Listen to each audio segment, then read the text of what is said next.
Chapter 18. His Mark. As we were walking down the end of the wharf towards the ship, Queequeg carrying his harpoon, Captain Blake in his gruff voice loudly hailed us from his wigwam, saying he had not suspected my friend was a cannibal, and furthermore announcing that he let no cannibals on board that craft, unless they previously produced their papers. "What do you mean by that, Captain Blake?" said I, now jumping on the bulwarks, and leaving my comrade standing on the wharf. "I mean," he replied, "he must show his papers." "Yes," said Captain Baldad in his hollow voice, sticking his head from behind Blake's, out of the wigwam. "He must show that he's converted. Son of darkness," he added, turning to Queequeg, "art thou at present in communion with any Christian church?"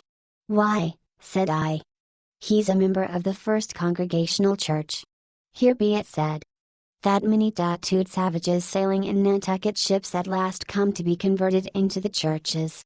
"First Congregational Church," cried Bildad. "What? That worships in Deacon Deuteronomy Coleman's meeting house." And so saying, taking out his spectacles, he rubbed them with his great yellow bandana handkerchief, and putting them on very carefully, came out of the wigwam, and leaning stiffly over the bulwarks, took a good long look at Queequeg.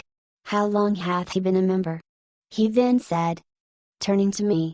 "Not very long, I rather guess." "Young man." "No," said Blake. "And he hasn't been baptized right either, or it would have washed some of that devil's blue off his face." "Do tell." "Now," cried Bildad, "is this Philistine a regular member of Deacon Deuteronomy's meeting? I never saw him going there, and I pass it every Lord's Day." "I don't know anything about Deacon Deuteronomy or his meeting," said I. "All I know is that Queequeg here is a born member of the First Congregational Church. He is a deacon himself." "Queequeg is." "Young man," said Bildad sternly, "thou art skylarking with me. Explain thyself. Thou young Hittite, what church dost thee mean? Answer me." Finding myself thus hard pushed, I replied, "I mean, sir, the same ancient Catholic Church to which you and I, and Captain Blake there, and Queequeg here, and all of us, and every mother's son and soul of us belong. The great and everlasting First Congregation of this whole worshipping world. We all belong to that. Only some of us cherish some queer crotchets no ways touching the grand belief, in that we all join hands. Splice." "Thou means splice hands," cried Blake, drawing nearer. "Young man, you'd better ship for a missionary, instead of a foremast hand. I never heard a better sermon. Deacon Deuteronomy Rye Father Maple himself couldn't beat it. And he's reckoned something. Come aboard. Come aboard. Never mind about the papers. I say. Tell Queequeg there what's that you call him. Tell Queequeg to step along. By the great anchor. What a harpoon he's got there. Looks like good stuff that. And he handles it about right. I say. Queequeg, or whatever your name is. Did you ever stand in the head of a whaleboat? Did you ever strike a fish, without saying a word?" Queequeg, in his wild sort of way, jumped upon the bulwarks, from thence into the bows of one of the whaleboats hanging to the side, and then bracing his left knee, and poising his harpoon, cried out in some such way as this: "Cobb, you see him small drop tar on water. You see him. Well, s'pose him one way lie. Well, den." And taking sharp aim at it, he darted the iron right over old Bildad's broad brim, clean across the ship's decks, and struck the glistening tar spot out of sight. "Now," said Queequeg, quietly hauling in the line, "s'pose he him whaley I." "Why, Dad whale dead. Quick." "Bildad," said Blake, his partner. Who, aghast at the close vicinity of the flying harpoon, had retreated towards the cabin gangway. "Quick, I say, you Bildad, and get the ship's papers. We must have Hedgehog there. I mean Queequeg, in one of our boats. Look ye, Quag. We'll give ye the 90th lay. And that's more than ever was given a harpooner yet out of Nantucket. So down we went into the cabin. And to my great joy Queequeg was soon enrolled among the same ship's company to which I myself belonged.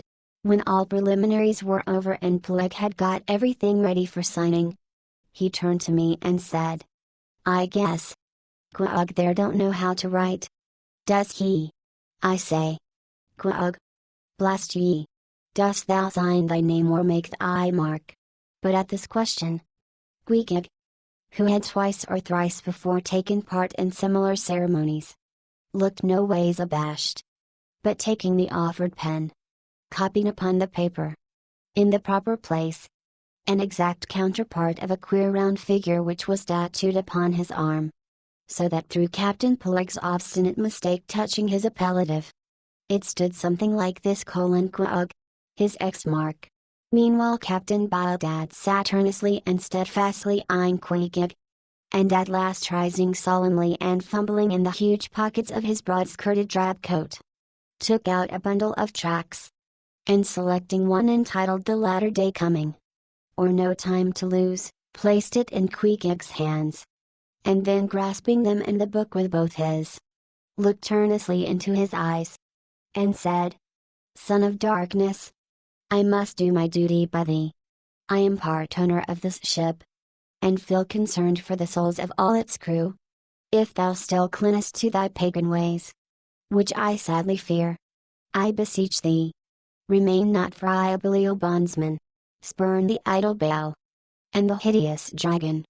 Turn from the wrath to come. Mind thine eye, I say. Oh, goodness gracious! Steer clear of the fiery pit." Something of the salt sea yet lingered in old Bildad's language, heterogeneously mixed with scriptural and domestic phrases. "Avast there! Avast there! Bildad! Avast now spoiling our harpooner," cried Peleg. "Pious harpooneers never make good voyagers, it takes the shark out of 'em.